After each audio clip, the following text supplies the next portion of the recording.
Wake up. It's the Sleep Unplugged podcast, episode 126, Sleep and Air Travel. Go for a ride in the sky. Welcome, everyone, to the Sleep Unplugged podcast. My name is Chris Winter. I'm a neurologist and sleep specialist and your host. If you're new to the podcast, welcome. If you're a veteran, welcome back. If you'd like to get in touch with the show, you can reach me at Dr. Chris Winter Instagram, Dr. Chris Winter Twitter. We have a YouTube page where we post all the video content of our show. You can reach us through comments on that page as well. And as always, the music that we reference in the title of our podcast can be found on the Sleep Unplugged podcast Spotify playlist. This week's Sleep Unplugged podcast is generously being sponsored by Grounding Well. They're makers of products that help with grounding and earthing, a process we discovered and discussed in episode 94 of the podcast. If you're not familiar with grounding, the process works like walking around barefoot and allowing excess charge that builds up in your body to escape into the earth. We also discussed jet lag in episode 36 of the podcast. In this episode, we'll specifically be talking about getting good sleep on a plane. Many people who utilize grounding do so in order to sleep better when they travel and overcome jet lag. So, thinking about that first episode, thinking about this podcast, thinking about grounding may hopefully offer you ways to conquer your difficulties you have feeling rested after travel. Grounding products are easy to travel with, so taking them on your travels might be something that helps with your own jet lag struggles. Grounding Well offers a 90-day money-back guarantee and free shipping in the US and Canada. Visit groundingwell.com to try sleeping grounded for yourself and let us know what you think. Comments, corrections, criticisms. I'm going to a listener who left a comment on the YouTube page who said, "So glad I listened to you. I found out about you listening to John Tesch's webinar today on sleep. I've been dealing with the loss of my 99-year-old mother, and I was her caregiver for 20 years. She lived with me for the last 3.5 years, and we were extremely close. Now I'm alone, and I find that although I'm slowly working through the grief, I realize now how it has affected my sleep and how important it is for me to focus on improving my sleep quality. I wake almost every night with several vivid nightmares that usually involve me trying to escape danger and trying to save my family members. Then the difficulty comes in trying to fall back to sleep without thinking about all of that. After listening to you, I see the importance of focusing on the sleep in addition to working on the grief. Thanks for your great input and encouragement." Well, thank you for listening to the show. She's referring to an episode we did a couple back on how sleep and grief interact, and I appreciate you listening. So, the title of the podcast this week is from the Wings song Jet, which I immediately popped to mind when I thought of airplanes, Go for a Ride in the Sky. Jet was, of course, one of the singles off of Paul McCartney's post-Beatles project Wings. It was their third studio album after Wildlife and Wild Rose Highway or Red Rose Speedway, two commercial disasters of albums. He released a solo album right after the Beatles called Ram, I believe. Then he and Linda McCartney and some others formed the first iteration of Wings. Total flop, total disaster. Then he recorded I think, one of the best theme songs ever for the James Bond movie Live and Let Die. And that sort of heralded the second coming of the Wings lineup. And they went into the studio in 1973 and recorded Band on the Run, which is an amazing album. The title track itself is fantastic, but I always was a big fan of the song Jet. And it's got a legendary cover too. Was taken by the group Hypnosis, which, if you're familiar with Hypnosis's work, they did a lot of seminal album covers during that time period. And Christopher Lee, the Dracula, and Count Dooku from Star Wars is in that. So I always thought growing up that that was the band on the cover, but it was really just a bunch of famous people at the time that Paul convinced to pose for the cover. uh, if you listen to this podcast, you know I'm a huge David Bowie fan. I always thought that there was hidden references to David Bowie with this song. There was the line that said, "I thought that the major was a lady suffragette." That's the line in the song. So I thought the major, Major Tom, was a lady. This was recorded around the time when Bowie was at his most androgynous, hunky dory, the man who sold the world, if you're familiar with that cover. And then Suffragette is in Suffragette City. But I think the song is really about McCartney's dog. He had this little runt of a dog. I think it was a blinking on what kind of dog, a Labrador. I think he had a Labrador retriever puppy that he named Jet.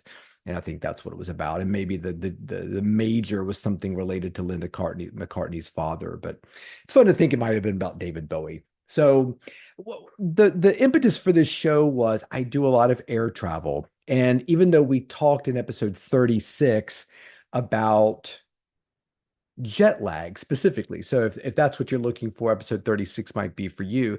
I really wanted to focus on the act of flying and what we can do pre and during the process to make it easier, not only for travel's sake, but also for sleeping specifically, as this podcast is sort of focused on. So I wanted to think about ideas and some strategies you could apply to air travel to potentially make it easy for you. And I think that starts with seat selection. I think seat selection is pivotal. I judge people based upon the seat that they choose when they fly on an airplane.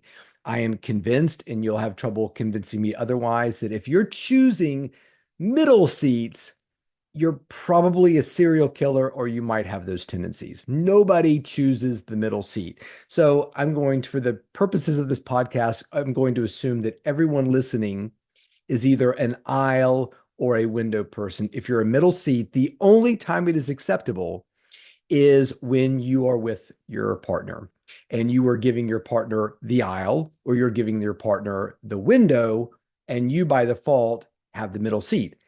I will say in all of my travels, this has only happened once where I was, put into the middle seat because it was a late flight. I was late in terms of getting selected for the flight.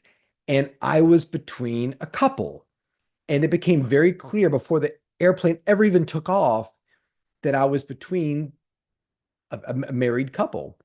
And I said to the woman, "Oh, would you like to switch seats with me so you can sit next to your husband?" And she said, "No." She wouldn't. She was like, "I hate anything but the aisle, and he hates the middle seat and wants to be in the window. So here we are." I have no problem with that. But if you're going to adopt that strategy, you are not allowed to have endless conversations during a flight. You can text one another, you can save it until you land wherever you're landing, but you're not allowed to have those sort of conversations with me being in the middle. That was the most frustrating, annoying flight I think I've ever been on. Now, there is a strategy where when you're booking a flight, you book the window, you book your partner in the aisle. And when you're looking at the seat selection chart on the website of the airline, you see that that middle seat is empty. And you're going to gamble on the fact that because you're occupying window and aisle, somebody is not going to choose middle unless the flight fills. So if you're, on a flight that you don't think will fill, you might get lucky and actually have that middle seat to yourself where you can stretch out and have a little bit of extra space. But I think etiquette states that if it doesn't work out and there is somebody sitting there, that it's probably the kind thing to do to offer them, "Hey, would you like either the window or the aisle?" So we can sit next to one another. Okay, so seat selection. I'm going to tell you that it is the official position of the Sleep Unplugged podcast that if you are interested in sleeping on the plane, you have to choose the window seat. Now, big exception, if you're part of the restless leg community, you might want the aisle, or if you're a relatively taller person. I think those are two reasonable excuses or reasons not to go window. So here is my position on window seat and the reason why. There are really three main reasons for absolutely choosing the window seat if you're going to sleep. Number one, head control, sleep support. When you're sleeping on the window seat, you can lean up against the side of the airplane and it kind of helps support you when you sleep. Here's my little pro tip. I want you to think about sleeping in your own bed. I'm on the left side of the bed, generally on my left side. So, in that situation, I think that whichever way you tend to lean, that might dictate the side of the airplane that you pick. So, I tend to sleep on my left side. So, I'm generally choosing seat A when I can. On when you enter in the plane, you're standing in the front of the plane and you're looking down towards the back of the plane. You want to be on the right side so that as I sleep and I'm on my left side, I'm turned away from the individual beside me, leaning into the window on my left side. So it kind of mimics the side you sleep on when you're in your bed. I think that's an important thing to kind of think about. So, sleep support. Number two, no bathroom interruption. Let me tell you something. You pick that window, that aisle seat, and seat A and seat B have to go to the bathroom a lot because they're drinking a lot of alcohol and a lot of caffeine.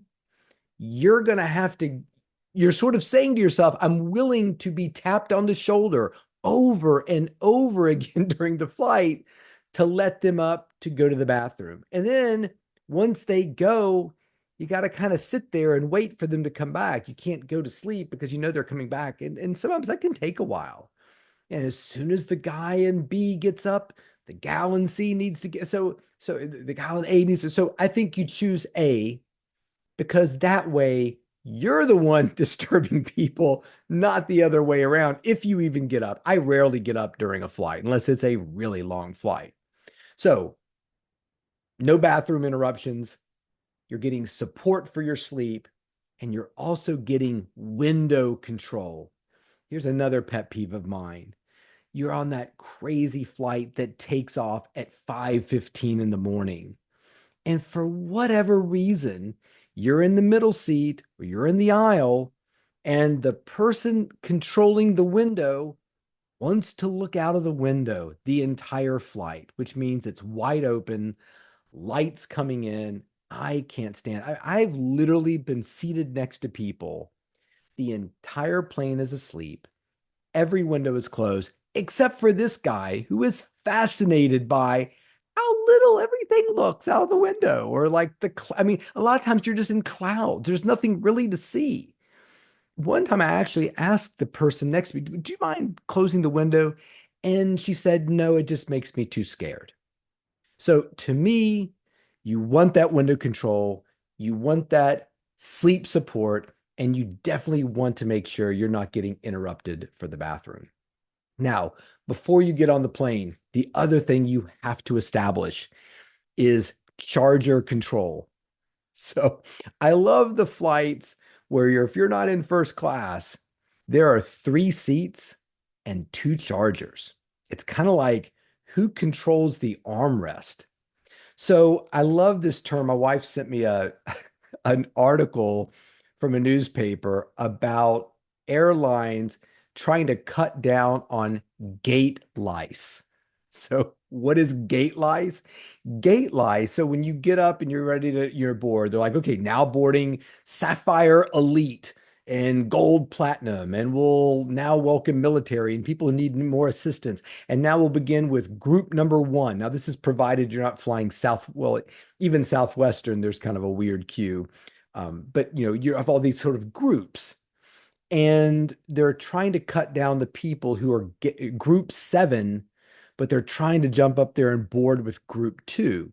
Because as you know, and they'll often announce, we anticipate running out of overhead space. So if you want to gate check your bag now, you can. Well, often I'm traveling, I have such tight connections, I have to have my bag with me. I cannot wait around, and take that chance. So I want everything with me. So it's interesting, the gate lice are people who try to jump ahead. So my strategy is not to gate lice, but if I'm group two and they call group one lines up and they start going through, and eventually you can kind of see the end of group one. Well, I just hop in line but behind the last person in group one, and 95% of the time, about three people away from the person making the announcements, they say, okay, group two. Well, I'm already there. In fact, I'm one person away from scanning because I want to get on there. I want to get established and ready to go. I wanted my charger. I want that charger control.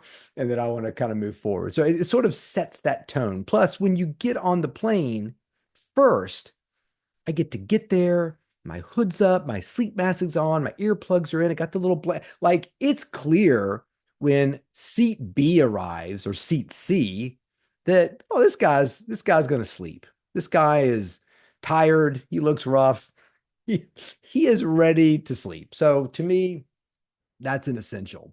So the other thing that I think is really important pre-travel is I do not travel in a suit. In fact, just seeing people in business suits and dress shoes makes me uncomfortable. I will go to whatever length necessary to change clothes before I get to the airport, even if it means, finding a place in the airport to change clothes. But usually I've taken care of that beforehand. I like comfortable clothes when I travel. I'm wearing right now a hoodie that I love from Rhone. It's very thin, but it's got a nice warmth to it. It's got a massive, huge, oversized hood. So even with my mask on, I can pull the hood down over my eyes or really kind of set up a little sleep cocoon there with plus the temperature is really variable on a flight. I mean, sometimes you get on, you're really hot. Okay, we can take it off. You've got a t-shirt underneath it. But more often than not, on a flight, I'm cold. And I hate being cold on a flight, particularly first thing in the morning. You set your alarm at the airport Marriott for 4:30, catch the shuttle, get to the airport, your flight's at 5:15. We've talked about body temperature in the podcast. It kind of naders about an hour or two before you typically wake up. I don't wake up at 4:15 in the morning. I wake up at 6, 7 in the morning.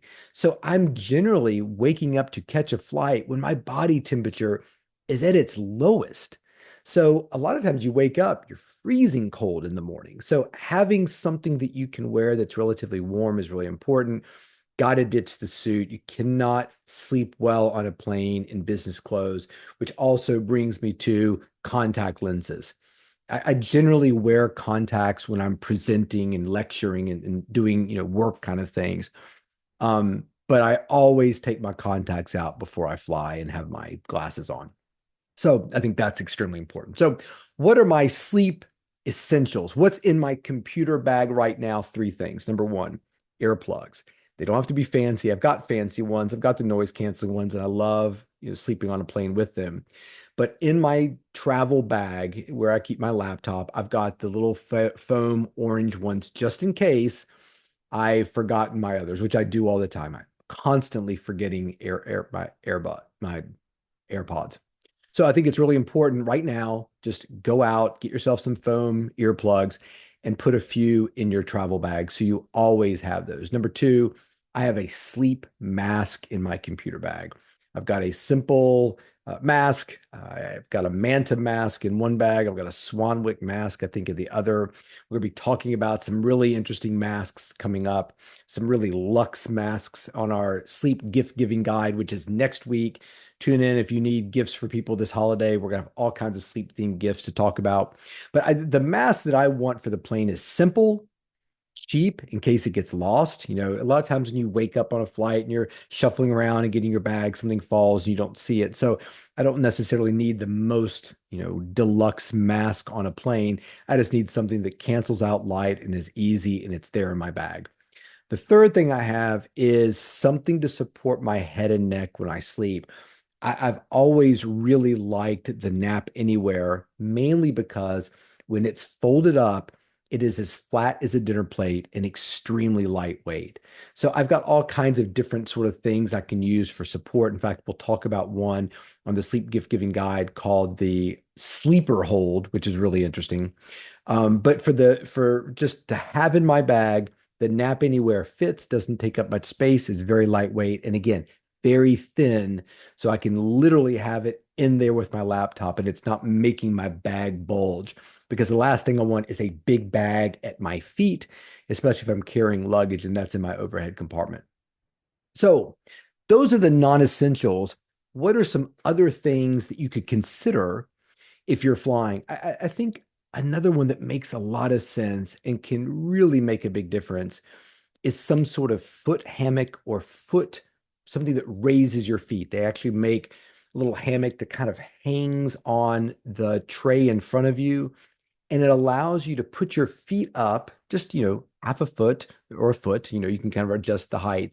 And that way it kind of raises you and makes your legs much more comfortable during the flight. There's also one that kind of inflates into like a block. So you can have your feet up on something. One of my favorite things when I fly, because I'm flying the window. Ever been on the window seat? And the window seat has like a little ledge about where your feet are, and you can prop your left foot up and your right foot on top of your left. Oh, it just makes all the difference to get your feet up a little bit. So, considering some sort of cheap, they sell them on Amazon, foot hammock or foot pillow, something you can put your feet up on. You could use your bag, but I've got like electronics in my bag, laptops. I don't really want to be pushing with my feet on my bag. So I think that's probably not the best thing for you to use. The next thing is a cup holder. I often get onto a flight with some sort of drink, like a cup of coffee. I sit there, have a cup of coffee. Now, if you're flying and you're trying to sleep on a plane, coffee might not be the best thing. Sometimes, for a relatively shorter flight that's early in the morning, I will get a cup of coffee, not drink it, take it on the plane. I have this little cup holder that works by hooking itself into where the tray goes down.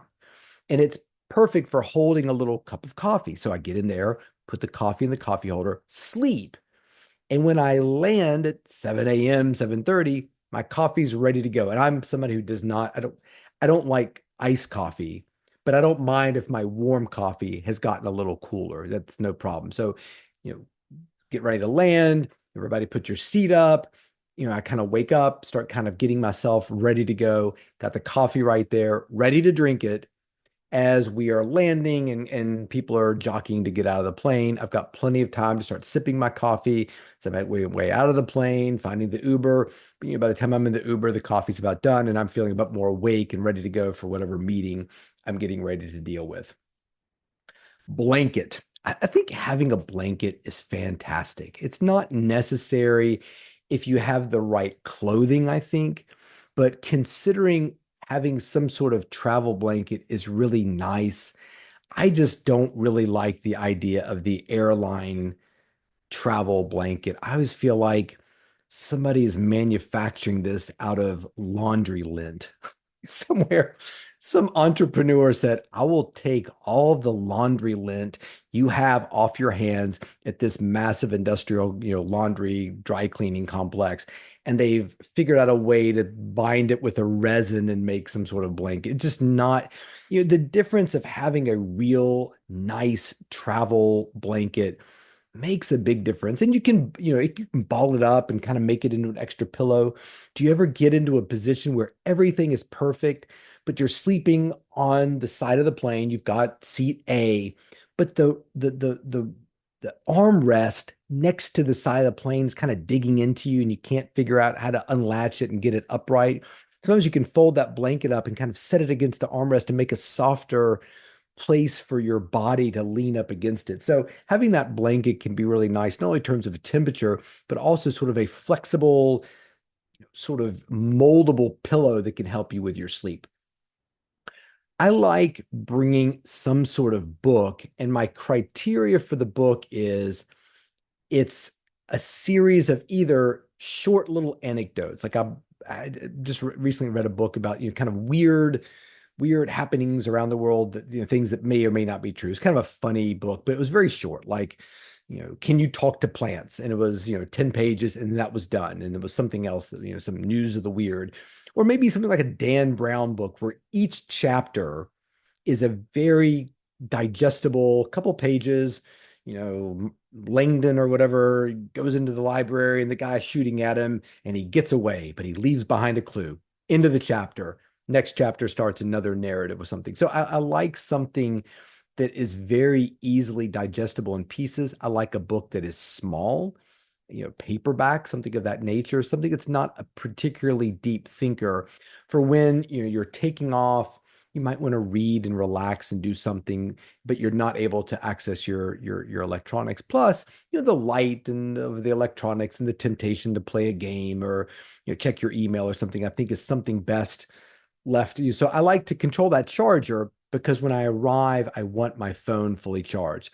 I mean, every now and then you plug it in, but it gets unplugged. You get off the plane, you have barely any charge, and you've got to communicate with the people that you're traveling to see. You've got to get an Uber. You got to figure out where your hotel is, and it's really frustrating to get off the plane, immediately sit down in that gate, and have to charge your phone up a little bit. So I like my phone charged, but put away. If you're going to read, a magazine is great, or some sort of easily digestible book, I think is great. I think having a great selection of charging cords is really important. You need a block for when the charger is an actual outlet, but you also might need your Apple charger to have the bigger USB kind of connection, but also maybe the Type C, which is becoming more and more common in planes. I was just flying Breeze Airways. These planes looked brand new and they had the little C type charger. So I think having some flexibility both in your chargers, but also maybe in terms of your earbuds and your ear cords. If you're going to listen to some music or you're going to watch a little show on the little backseat TV, having all those things ready to go before you get there is really important. So it always makes me feel comfortable. There is not a charging configuration in any plane or any hotel where I do not have the cord for. In fact, I even travel with a little USB uh, cable. So if I get there and they don't have it where I'm doing the presentation, I can hook my laptop up to the screen, or even when I'm in the hotel room, if I can't get I want to watch something on Amazon Prime and they don't have that in the hotel, I can usually figure out a way to hook my laptop into the TV. So having the cords that you need, I think, are extremely important. I've had some hot takes in this episode. Another hot take is you're not allowed to fly barefoot. I'm okay with slippers or socks to some extent. It really, it's sort of like, is it a thoughtful pair of socks or did you just kick your smelly shoes off and you got, so if you're wearing the support socks and you have the little fuzzy socks, to be comfortable, I think that's perfectly fine. I mean, thinking about your footwear, wearing something that's easy to kick on and off if you want to. I mean, it is very comfortable to get your shoes off, but I think making sure you've got sort of travel socks are really important. Um, but again, these are things that people are going to have very varying opinions on. But I think sometimes it is very difficult to travel in shoes. I do think certain shoes are a lot more comfortable than others. I love traveling in shoes like Allbirds. It's almost like a sock to begin with the sole. So, I think if you're not comfortable taking your shoes off during a plane, I typically don't. I think it's okay if you do, but barefoot, not okay. Maybe thinking about something like an Allbird shoe or something of that nature might be helpful. Bags and luggage are really critical. And what I mean by that is, yes, there are some people who put their roller bag up above and also their second bag, which I think is really bad etiquette because that's the generally reason why there's not enough space for other people to put their bags because you're taking two spots when you really should have only taken one. I think we should always be putting our second bag underneath the seat in front of us. Obviously, if you're in certain seats, you can't do that with bulkheads and certain that very first class seat. So I think you have to be thoughtful about that. that if you're going to be sleeping, maybe you should check a bag so you can leave that space underneath the seat in front of you open for your legs. I think that those kinds of considerations can be really important. I've even sometimes taken my backpack and put it in my roller bag if I have enough space, just to sort of consolidate those two things. So keeping those things thoughtful to create that foot space, especially if you're a taller person, it's really important. Bringing some sort of food that's not going to interfere with your sleep, especially if you already know you're not going to be particularly interested in the food that you're being served on your flight, if you're being served food on a flight. So always having snacks to make sure you're not hungry. It's very difficult, I think, to sleep when you're kind of craving a little something or feeling kind of peckish. Light is extremely important. We're going to talk about a company, Luminet, that actually makes these little glasses that when you land and you're trying to wake yourself up, sure, you can have your coffee in your cup holder, but using a little bit of a light to kind of wake you up and feel more alert when you get off the plane. There's some products we'll talk about next week in our sleep guide. We've also talked about AO in the past, Retimer. There are Pocket Sky. There are these little devices that can allow you to utilize blue light to kind of wake yourself up. And the last one is there is a face spray, which has got kind of a minty feel to it. So when you land, spraying it on your face, kind of wiping your face off, kind of getting I always feel a little dirty off after a flight on an airplane, but that kind of spritz of feeling that cool mist on your face could help you wake up and feel a bit fresher as well too. The last two things I will mention about the airplane. Number one, I think when you land, you set your watch. So when you get on the plane, if you're traveling time zones, set your watch immediately. Get mentally into that time zone space that you're flying to. I think is extremely helpful. Uh, with the exception of you're flying to a place, you're going to hop off the plane, give a 2 hour lecture, get back in a taxi, back to the airport and fly home. It might be better just to stay on your home time. But the big rule that you cannot break if you're flying and expecting to sleep and feel your best, no alcohol on the plane. Man, I tell you, another weird thing. Ever get on like the really, really early flight? Maybe you get upgraded to first class. You're sitting there first class. It's 5:30 in the morning. You're pulling your mask out and putting your earplugs and get ready to go sleep. And the dude next to you is ordering alcohol. And listen, I grew up very humble, humble means, Southwest Virginia. Both my parents were school teachers. So I've got a sense of when something's free, you take it.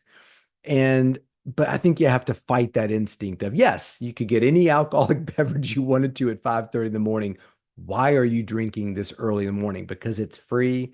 Listen, there will be other flights, there will be other opportunities for alcohol. If you're trying to sleep on a plane, do not fall into the trap of, well, the alcohol relaxes me so I can sleep well on a plane. It might relax you, it might make you unconscious faster, but it is definitely not making you sleep better on the plane. Let the alcohol go. So that's it. Sleep on an airplane, done and dusted. I really, really want to thank Grounding Well for being our first podcast sponsor. We really appreciate it. Check out their products, and we'll talk more about Grounding Well next week on our third annual Black Friday, pre-Black Friday sleep gift giving guide. Get in touch with the show. What are the sleep tips for being on an airplane that I missed? Dr. Chris Winter Twitter, Dr. Chris Winter Instagram. Remember, window seat, establish control of that charger, and until next week, sleep well.